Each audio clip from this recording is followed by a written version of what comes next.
State asigi oina Population Commission Lingkhatpa Loinana National Register of Citizens Nrc Chatnahannaba ngasi House ta amata oina Warep Loukhre Tarani Thoi Suba Manipur Legislative Assembly ge ani suba session ge ngasi Tarama Thoi Suba amadi Aroiba Dumita MLA KH Joy Kishana Pokhalakpa Private Member Resolution amada MLA na kumza lising amaka samapan hundrama thoi dagi lising ani ama amadi lising ani ama dagi lising ani tarama thoi fawbada India gi oina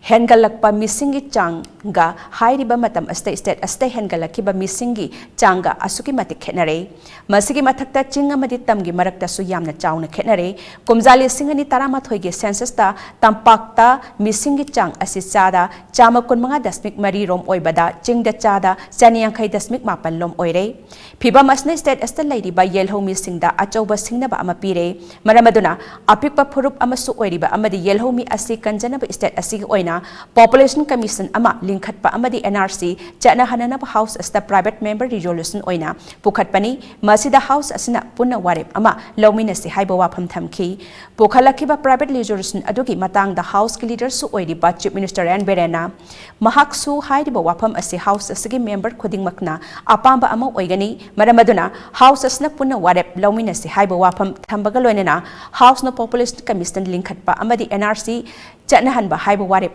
Loukhre